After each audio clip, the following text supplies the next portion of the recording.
Welcome to the 3 Down Nation podcast. I'm Justin Dunk, joined by John Hodge and JC Abbott. Today, we're discussing the Hamilton Tiger Cats being eliminated from the postseason. Nathan Rourke's first career postseason CFL start. The upcoming East and West finals. The 2024 Grey Cup being awarded to Vancouver. And Rick Campbell getting to meet Canadian icon Sarah McLachlan. But first, the Calgary Stampeders were eliminated from postseason contention following a 30-16 loss to the BC Lions in the West semifinal. Levi Mitchell entered the game in the fourth quarter in place of a struggling Jake Maier and looked like his vintage self, throwing for 147 yards and helping his team score 10 late points. He made it clear after the game that his late game efforts have changed nothing in regards to his future and fully intends on becoming a starter elsewhere in the league next year. What did you make of Mitchell's final game as a member of the Stampeders? Well, I think him coming in cold off the bench was incredibly impressive, and there's no doubt that he gave the Stampeders a spark at the end of that game. I thought he threw some absolute dimes, stuff that the Stamps had not had all game, and had that switch been made earlier, I think there is a chance that Calgary could have won that game with the way Levi Mitchell was playing. Now, whether that is how he looks going forward, I don't know. We saw flashes of that earlier in the year when we thought, okay, maybe this is the old Levi Mitchell who can sling it around. And then he regressed back to sort of check down Charlie, as it were. Certainly he showed he has that arm talent there. And it was great to be able to see him in that Stampeders uniform one more time, giving it his all for that franchise, just as he has for so long. It made some people around the league at least question for a moment whether the Stampeders were making the right decision to go with Jake Maier in the future, but it seemed like Dave Dickinson was bound and determined to have Maier win that game. There were a lot of people that I talked to in CFL circles that wondered why Calgary did not run the ball more. We talked about it here on this fine podcast a bunch. I think all three of us agreed that that was one of the major ways that Calgary could take advantage of that Lions defense was run Kadeem Carey and Dedrick Mills, but those two combined had 10 carries. Like, that is just inexcusable from a play calling standpoint for Dave Dickinson, who some people around the league feels like at playoff time might get a little too much in terms of the way that he goes about these game plans and maybe overthinks it a little bit. I thought the simple game plan would have been to run the rock, pound it down their throats, see if BC can stop it, and oh, by the way, keep Nathan Rourke on the sideline. But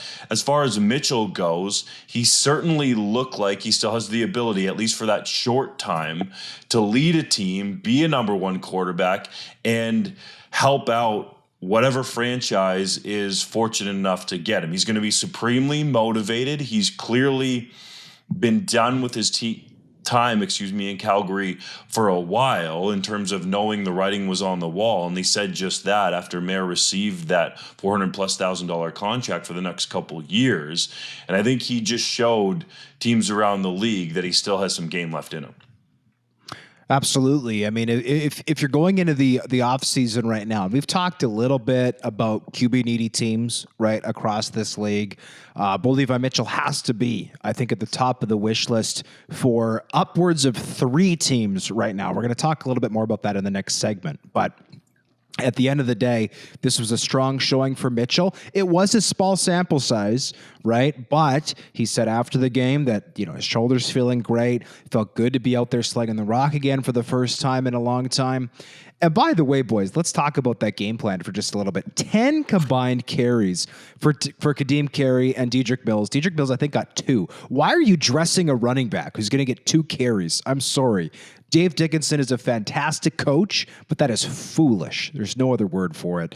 They got cute with the end around with Malik Henry on the third down conversion attempt, but they had to establish the run, right, before doing so. Had the run been pounding and Kadeem Carey been there and been a real threat, then I think that play would have had a higher chance of succeeding. And by the way, boys, did anybody on this podcast last week say that Calgary's run game wasn't necessarily going to translate well to the Dome in BC? All right, that was me. Well, I don't think it was a failure of translation. It was a failure of execution. And Dave Dickinson, to his credit, he did say post-game that he called a lot more run plays than were actually run. The Stampeders checked out of a lot of them because of BC's defense gearing up to stop the run. But if that's going to happen, you've got to be able to beat them over the top. And Jake Maier did not do that in the 3 quarters of action he was in for. And in fact, I would argue with the way he was playing, perhaps they should have run into the teeth of the defense a little bit more because it might have been more effective, particularly if you're dressing Dedrick Mills, who is just a straight power back, right? He's a guy who could mow you over. I don't know why he only got 2 carries in that game. Certainly, I expected him to have more. And by putting him on the roster, they hurt themselves in other areas because they had to take Peyton Logan, who's their primary returner, off the roster, who is, of course, a guy who has beat BC with big returns before. BC special teams are a problem, and Calgary got almost nothing in the return game in that outing in the West semifinal. I think that goes back to the decisions at the running back position as well. It was a bit of a mess from a game planning standpoint, in my mind, from Dave Dickinson, not being able to get the ball to the guys that need to get the ball, because when they did, they were fairly effective. They still averaged over 6 yards a carry.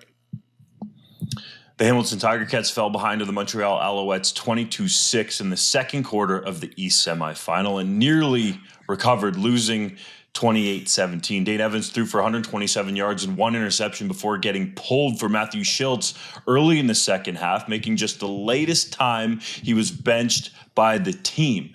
Do you believe Evans will still be a member of the Ticats when the 2023 season gets underway? This is, I think, a question that needs to be asked right now.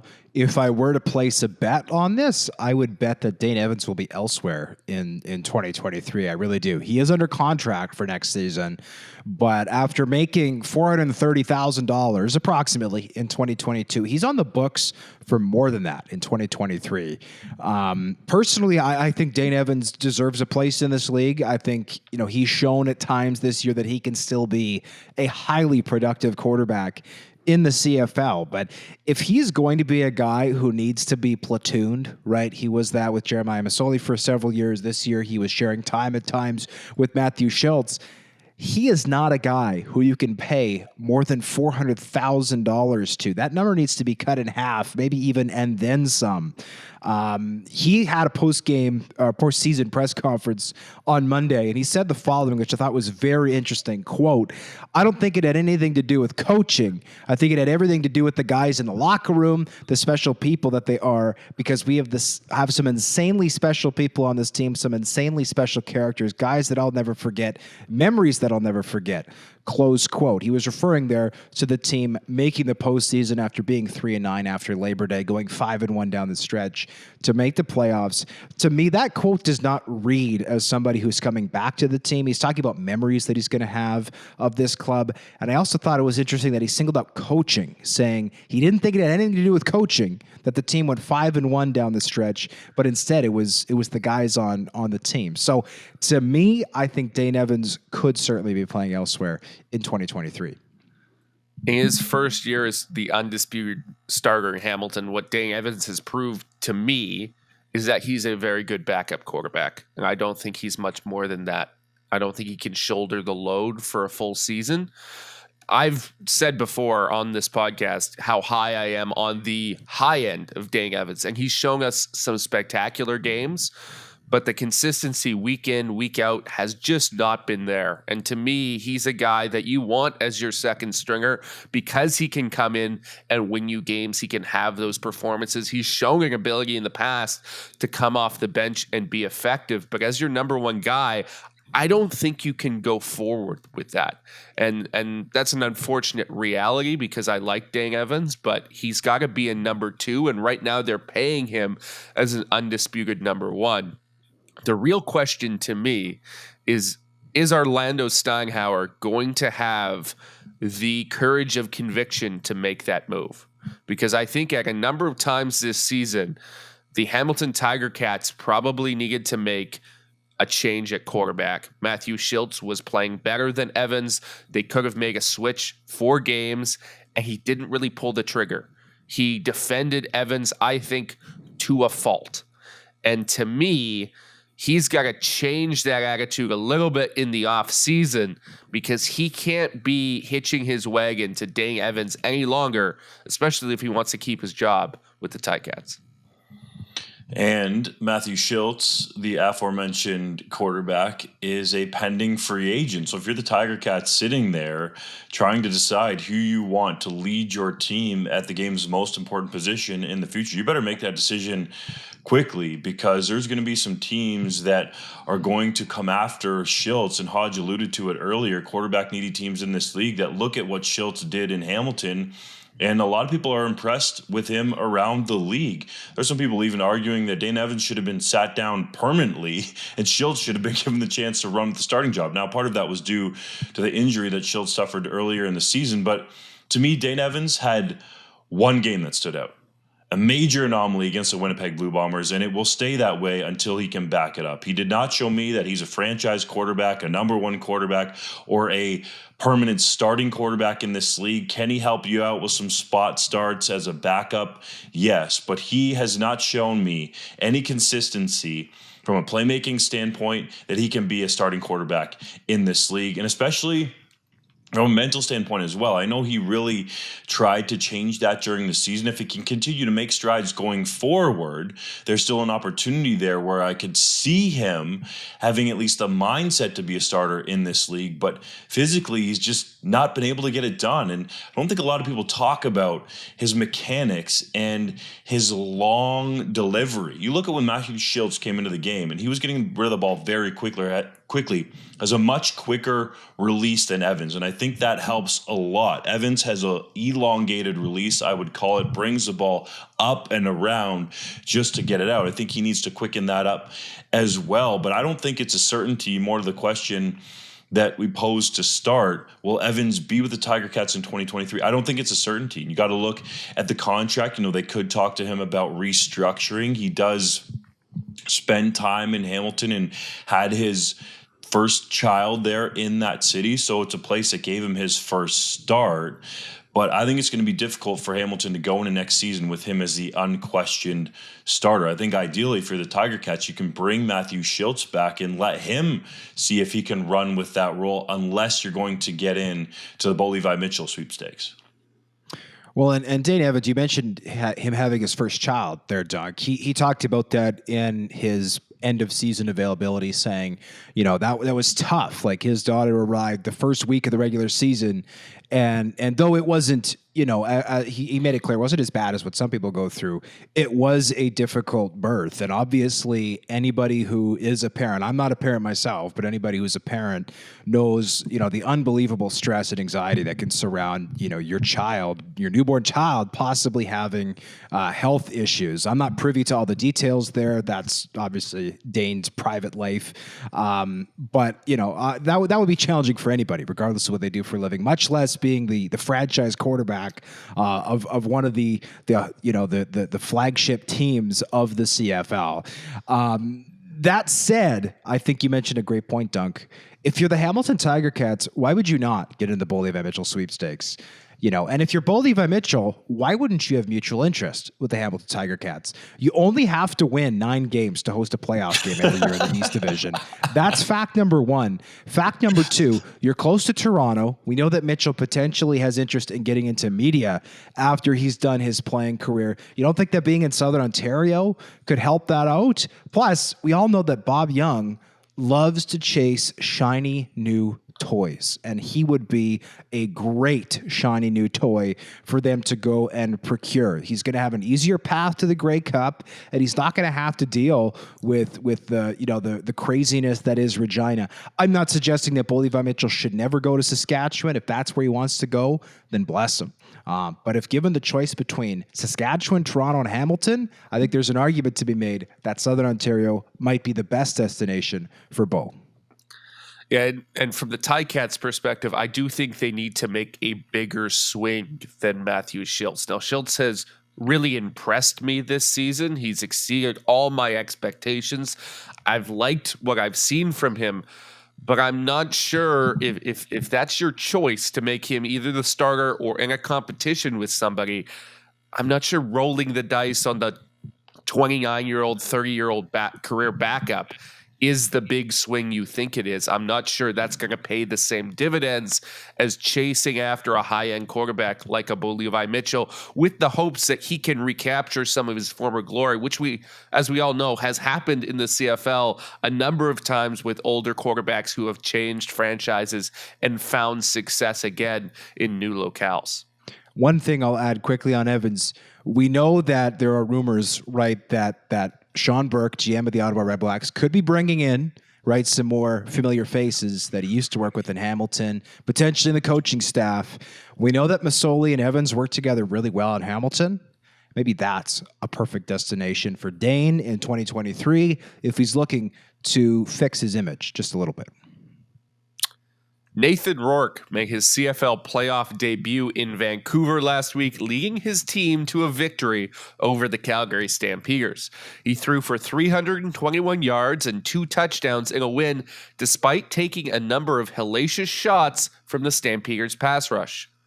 What did you make of Rourke's first playoff performance? It was very impressive. It looks like he's back close to, if not the same dude that he was before the Liz Frank injury. Man, that was awesome. Spatted cleats or not. And of course, we love that quote after the game referring to not wanting to be, what was it, criticized by 3downnation.com if he didn't spat up his cleats. But honestly, I thought those cleats in particular, spats or not, he was looking swaggy out there, okay? In his getup and in the way that he played. Did not turn the football over, completed over 70% of his passes, looked very impressive despite taking some shots, and all around a great performance from Rourke when, we openly questioned last week on the podcast what he might look like. And we should probably credit JC Abbott, who was talking about how Rourke looked like in the preseason because he saw him with his own eyes in a game that I don't think was televised. And he felt like Rourke was potentially going through a similar process. So to your credit, Mr. Abbott, you're bang on because Rourke looked great. It didn't seem like he was fazed by any of those shots or the moment. It seemed like he embraced everything, the large crowd that was there at BC Place, and he was cracking jokes post-game, which is something new from this Canadian kid. But all around, it was awesome to see him bounce back, lead the Lions to a win, and keep this hope alive for what I would like to see, to be quite honest, and I think the CFL office would too, in terms of Rourke, a Canadian quarterback, getting to the Grey Cup game. I thought he looked impressive. I liked the way that he played. I thought he moved the ball effectively, just like he had right throughout the regular season. I will say BC's biggest splash play of the game came without him even on the field, right? Antonio Pipkin throwing the 45-yard touchdown pass, I believe it was to Keon Hatcher on the third down gamble. But I'll say this. I was sitting watching, thinking about the perspective, just because I live in Winnipeg, the perspective of the Blue Bombers watching that game. And you're going, okay, so we're going to get a dome team next week after this quarterback, and we'll talk about this a little later on the show when we preview the West Final, but we're going to get a quarterback who just took an absolute beating. Like, he got the snot kicked out of him in this game from Calgary's front seven. BC's offensive line really missed Joel Figueroa, their left tackle. To me, that is full credit to Rourke, but it does have me a little bit concerned about next week. I will make two corrections or one correction to you, Hodge, and that is they missed Figueroa less because the biggest hits came off the right side where Kent Perkins was in his usual spot. And Falarin Oromalage absolutely blasted Rourke on a couple of occasions on just inexcusable whiff blocks by the right tackle. And that's a guy who's started all year. So there's no injury excuse on that front.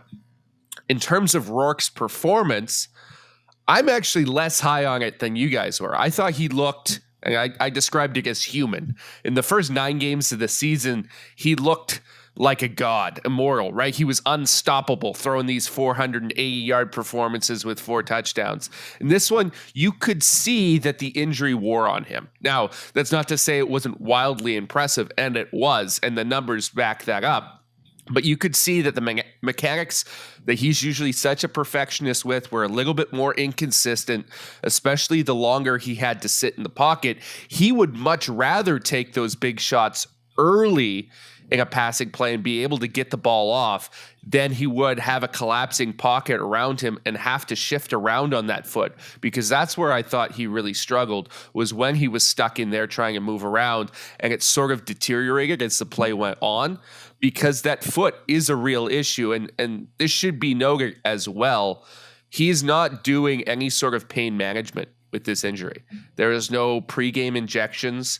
He's not on any painkillers. He is feeling the full brunt of that surgically repaired foot the entire game, so that he is aware of what's happening with it. And so is the Lions training staff. So I'm sure there is a considerable amount of pain that he is playing through in order to have these performances. And to me, that's just as impressive as had he gone out and thrown for 500 yards, because he's doing these things where we can say he's better than 90% of quarterbacks in the league in what he showed on the field in that West semifinal.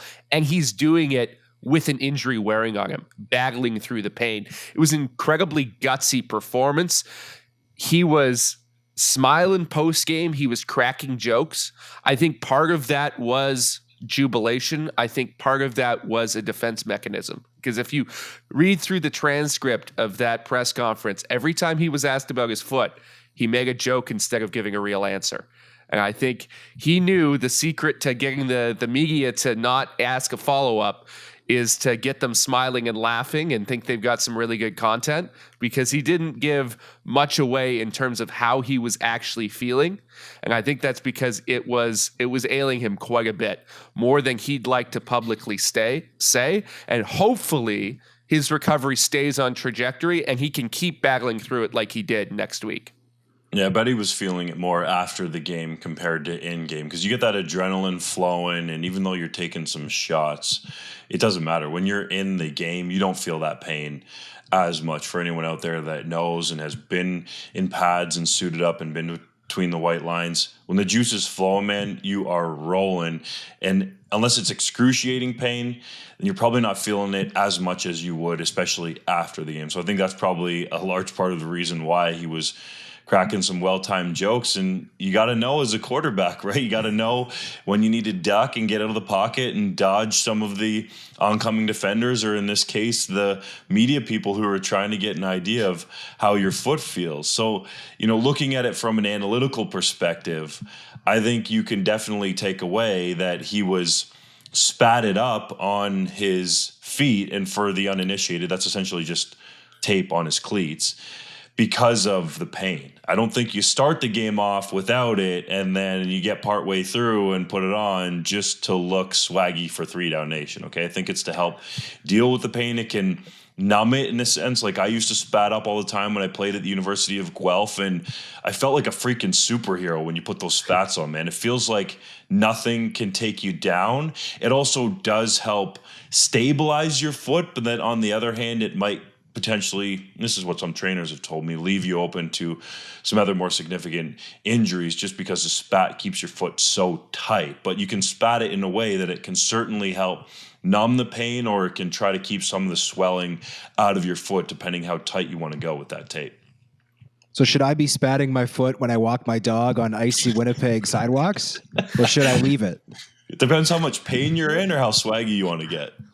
Well, my default level of swag is 0. So whatever I can do to upgrade that swag number, I'm in. I will also say, before we go on, full credit to the crowd at BC Place Stadium, over 30,000 there. If somebody had told anybody on this podcast, or probably any of our listeners too, a year ago or maybe a year and a half ago, before the sale to Amar Dolman, that the BC Lions could attract 30,000 people to that stadium for a playoff game, you would have told them to knock it off with whatever it is they're drinking or whatever it is they're doing, and live in reality. But Amar Dolman has shown in a very short time what actual investment from a competent owner can generate in a short period of time. That's another reason why I hope the Lions get to the Grey Cup. Mar Doman deserves this in his first year. Full credit to him, as you said, for creating some energy around BC Place and getting over 40,000 people in there. And I would argue that he did a better job. He got a bigger name just to sing "Oh Canada" at the West semifinal than the CFL or the Rough Riders have gotten to perform at halftime. He could probably help him out. Doman deserves to be there, but now they got to go through a big team in Winnipeg, and we'll touch on that game a little later. The Montreal Alouettes are scheduled to play the Toronto Argonauts in the East Final on Sunday. The Owls are coming off their first playoff win since 2014, while the Argos are looking to advance to the Grey Cup for the first time since 2017. Andrew Harris somehow, miraculously, has returned to practice after previously undergoing surgery for a torn pectoral muscle in August. Who do you see winning this game and why, fellas? Let's start with the Montreal Alouettes. I thought the Alouettes front seven played exceptionally well in the East semifinal. They generated pressure. They were stout in the run game. In fact, the Ticats run game that had really come on in the last third of the season was a complete non-factor, right, last Sunday in that postseason game. Offensively, Trevor Harris did Trevor Harris things, right? I think Charlie checkdown was the term that JC used earlier in the show. I'll use that here to describe Harris. Not necessarily in a derogatory way. He did, right, put up 22 points with that offense in the first quarter and a half of work. But no, Trevor Harris is not one to go out there on a regular basis and light it up with 400 yards and 4 touchdowns. On the flip side, the Argonauts, I mean, McLeod Bethel-Thompson has still never won the big game. That said, you don't win the big game till you win the big game. I don't want to write him completely off. Defensively, that team has been playing solid football. I'm not sure their offensive line is as good as Montreal's. I'm picking the Alouettes to win this game, boys, and that means I could put some money on them if I want to, because right now the Argos are 4.5-point favorites at home. I think the Alouettes have something of a feeling of a team of destiny here. I'm not saying they're guaranteed to win this game, but I am picking them to win this week. And I was the only one on this podcast who went 2-0 last week. Just saying that in case our listeners want to trail my picks this week.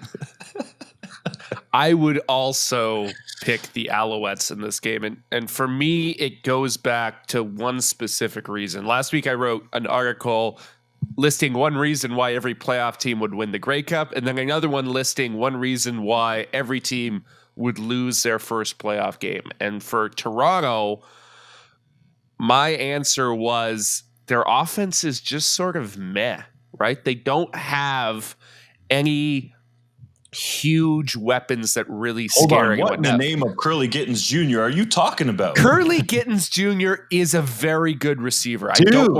I do not want to dismiss Curly Gittens Jr., but answer me this honestly, Dunk. How many other offenses in the CFL is he just the number 2 or even number 3 guy? He's the number 1 on Toronto, undisputed, but I don't think he's a number 1 receiver on 6 of the CFL's team. He's probably the number 3 guy if you stick him on the Alouettes, right?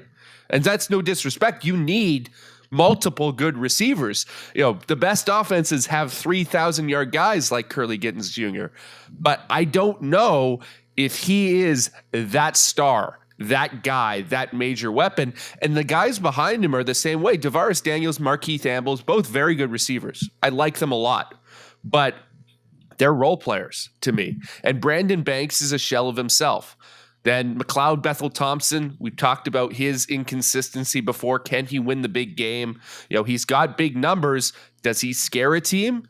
And then in the backfield, AJ Ouellette has been good, but it's telling that the conversation about this team, the biggest storyline heading into the East Final for the Toronto Argonauts, is we are talking about the return of a 35-year-old running back who was averaging 4.3 yards per carry prior to a major, almost season-ending injury, and who's probably going to take more of a backup role. That's the hype around the Toronto Argonauts heading into this East Final.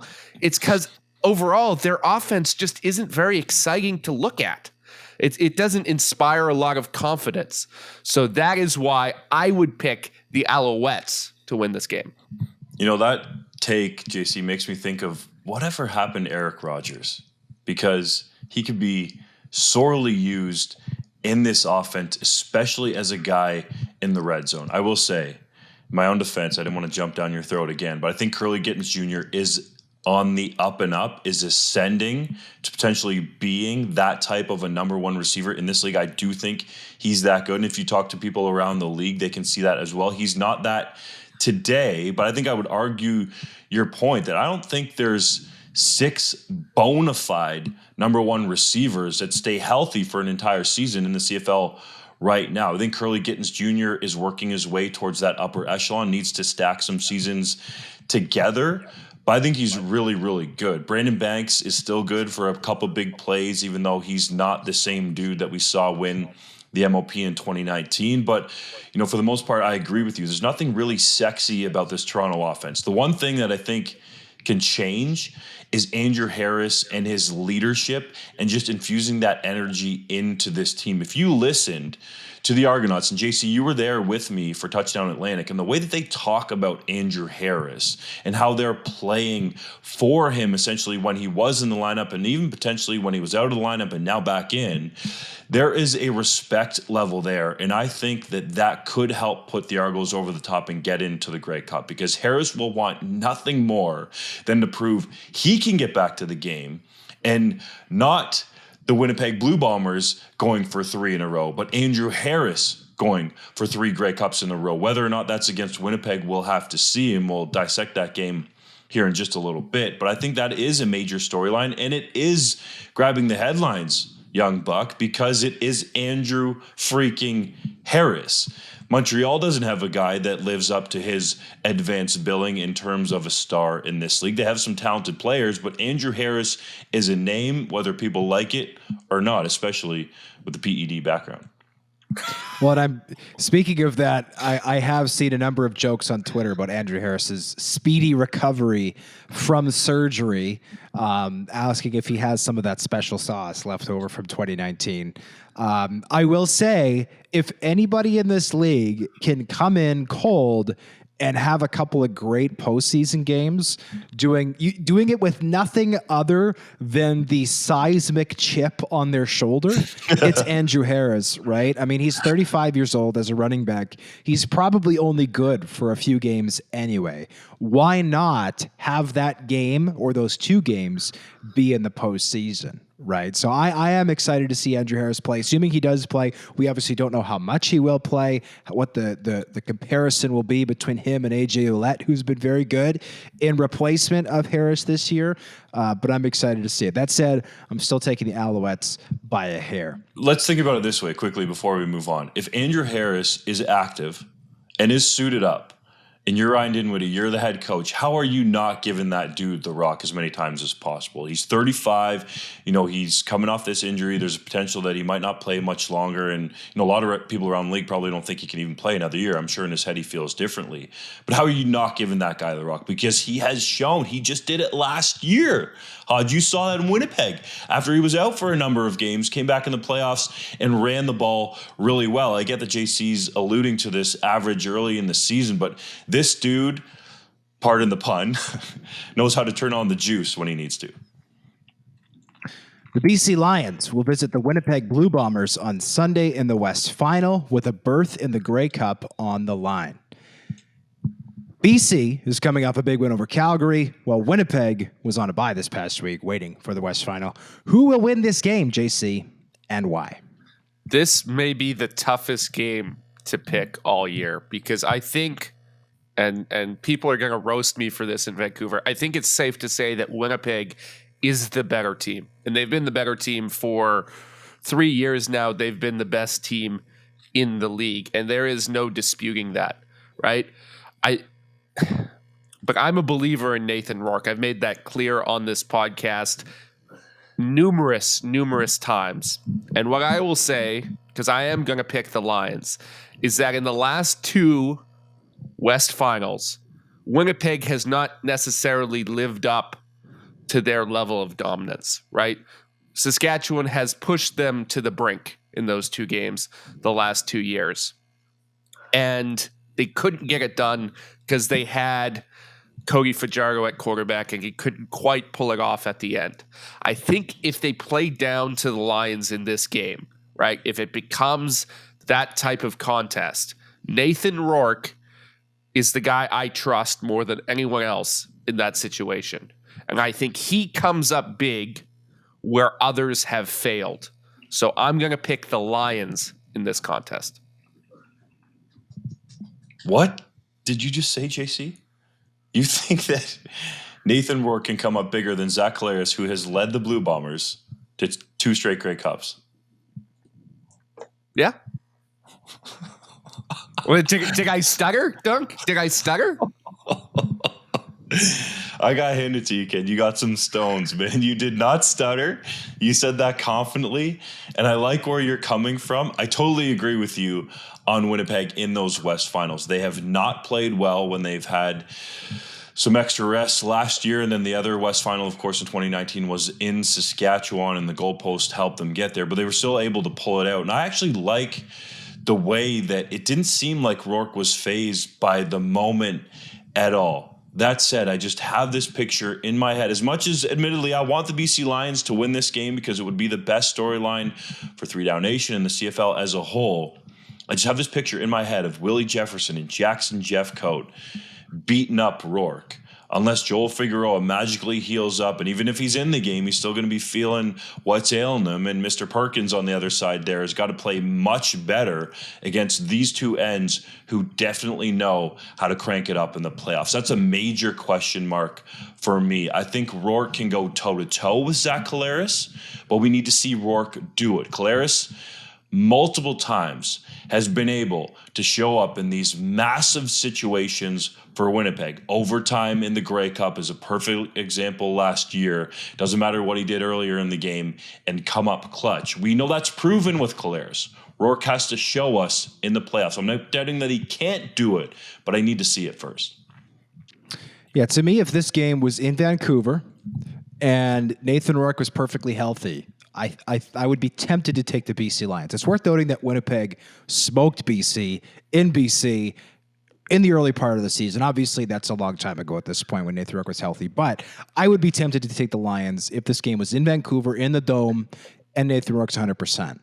But when you add in Winnipeg being rested, what is going to be an electric atmosphere at IG Field, an extremely Winnipeg favoring crowd, right? When you add in the cold and the weather, which I think is going to benefit the Blue Bombers in their style of play more so than the BC Lions style of play. And then you add in the fact that Nathan Rourke is obviously not 100% for all the reasons that you alluded to, Mr. Abbott. I'm taking Winnipeg to win this game, and I'm taking the points at -5.5. It is a larger line that I'd like to take, but I'm comfortable taking the Bombers by a touchdown here. To me, yes, the Bombers did come out flat in last year's West Final, but to me, that was not the Riders pushing Winnipeg to the brink. That was the Bombers coming out with not even their B game, that was coming out with their C game, right? They turned the ball over 6 times in that contest. I think they were all in the first half even. And they just kind of woke up, played their B game in the second half, and coasted to a win. This is a team that if they come out and play their A game, this game will not be close for the reasons I've listed. If they play their B game, I think they win it by a field goal. They can't win with their C game like they did a year ago. I think BC poses more of a threat than Saskatchewan did last year. But in this instance, I'm happy to take the Bombers, given the circumstances at play here. I will say, to defend my pick one more time, you talk about the Bombers' B game and their C game. I think we've seen that from them more often than people give them credit for or talk about because of their record, right? The Bombers have come out flat in a number of contests, played down to their opponents a number of times, and come out with victories despite that fact. And I think that's a testament to that team, how well coached they are, that culture, that they are able to find those ways to win and to battle back.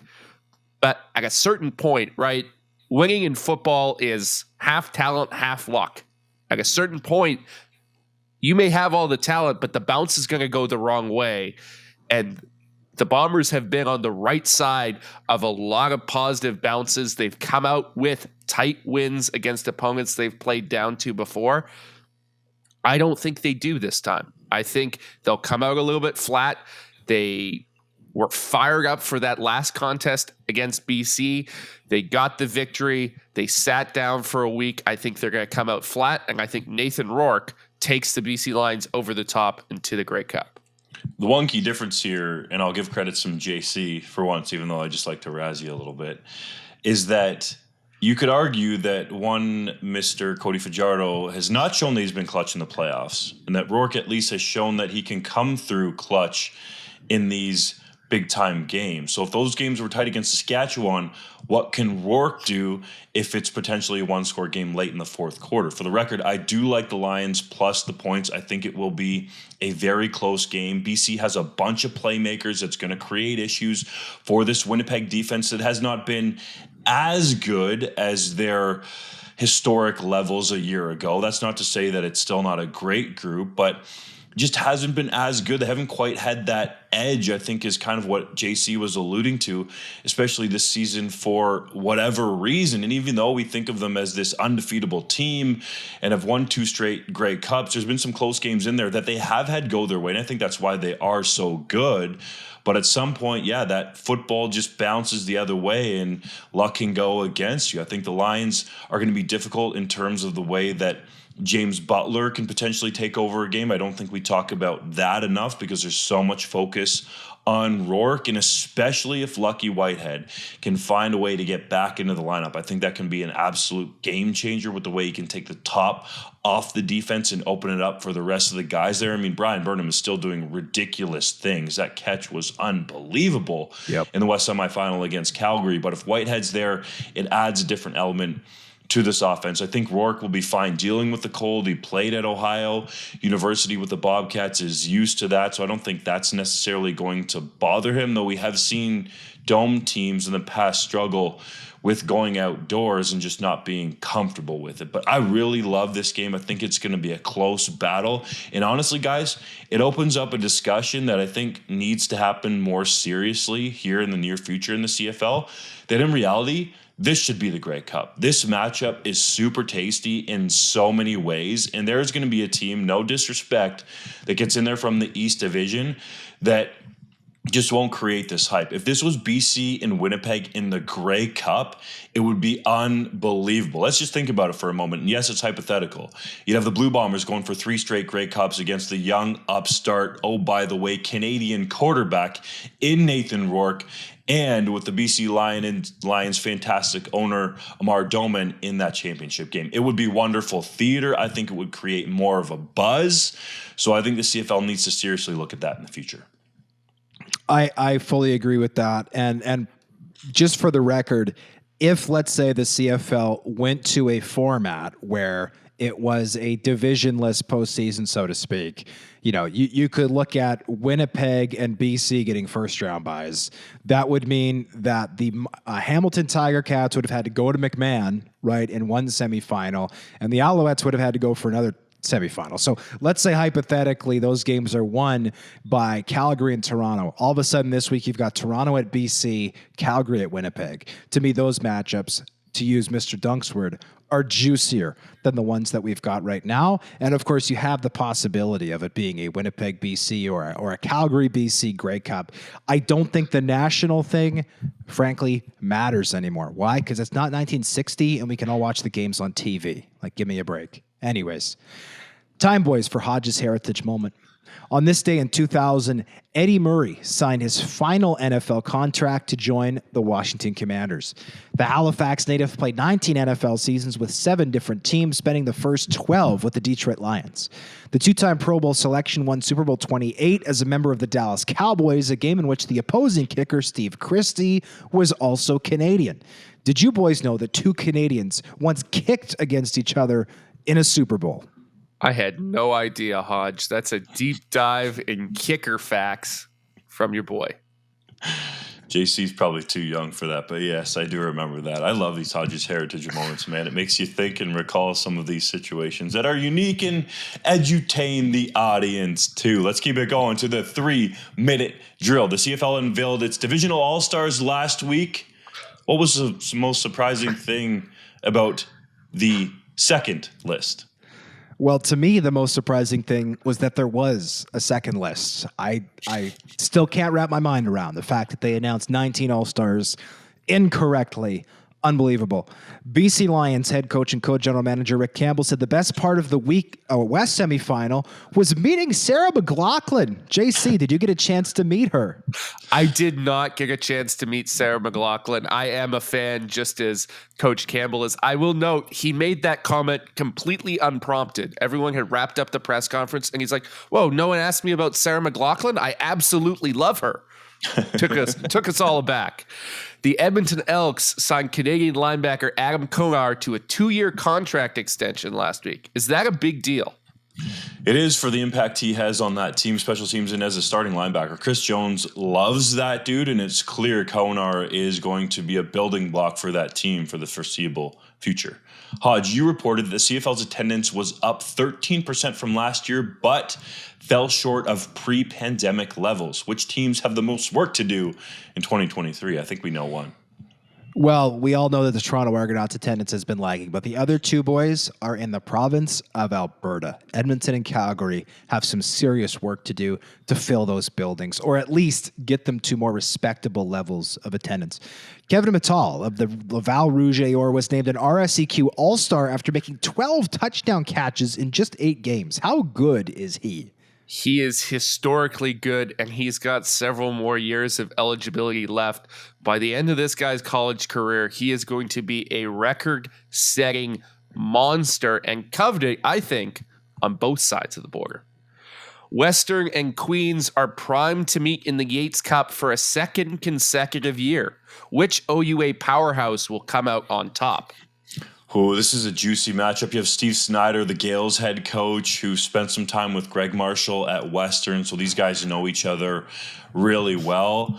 I can see ways in which Queens can win this game. I was there in person when they absolutely ran roughshod over the Griffins during the University of Guelph's homecoming game, and I think the Gales are for real, but it's a totally different thing to go down to London. That stadium, it gets so freaking windy there, and Western knows how to play well. The one guy that if you're going to tune in and watch some of that game to keep an eye on, Edward Wainati, a running back for Western who Greg Marshall sees some likeness to one Jesse Lumsden. No, he is not of that level yet, nor has he put up anywhere near the numbers. But when you see him, you can see at least a physical resemblance. Wainati is a very intriguing prospect.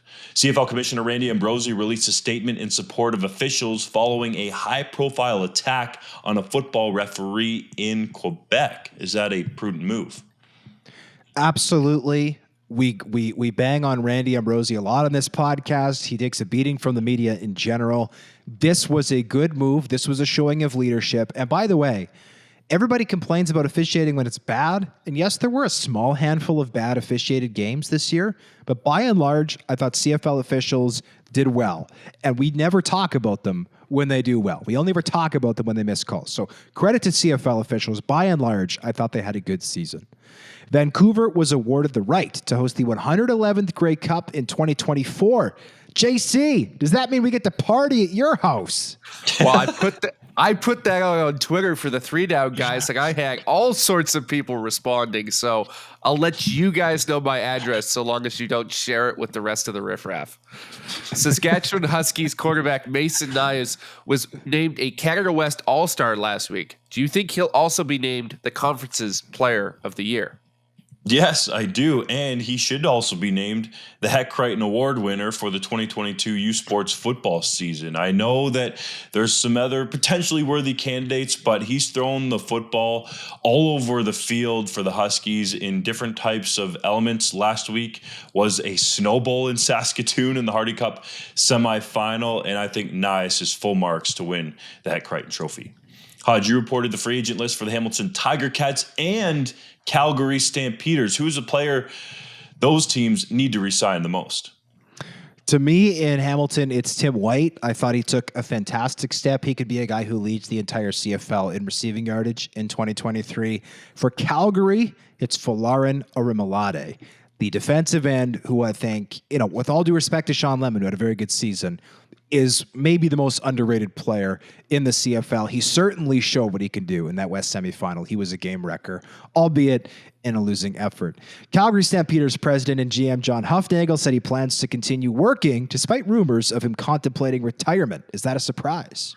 It's a little bit of a surprise given that he's 71 years old, Hodge, but he didn't say what role he'll continue to work in. And you wonder if it's better for that Stampeders organization if he steps away from the GM role and just remains on as president so they can sort of have a little bit of a transition, maybe hold on to some of their high-profile coaching candidates going forward.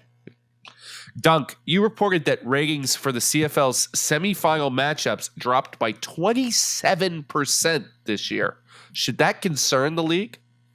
A little bit, because if you look at the ratings from 2019 to 2021 for semifinal Sunday, they were pretty much the same, in and around, I think it was 870,000 in terms of average viewership for the two games. So the fact they're down about, I think it was 250,000 in this regard has to be concerning. A lot of people out there will say, well, you're hating on the CFL and people are cutting the cord and they're watching it and streaming. Well, if a lot of people were watching it via streaming on TSN, then we'd be hearing about those numbers, okay? But I don't think it's super concerning for a couple of reasons, and that was because Sunday was a really packed sports day. Of course, you had the NFL playing, the Titans and the Chiefs played on Sunday night, which wasn't direct competition, but still people only have so much time in the day.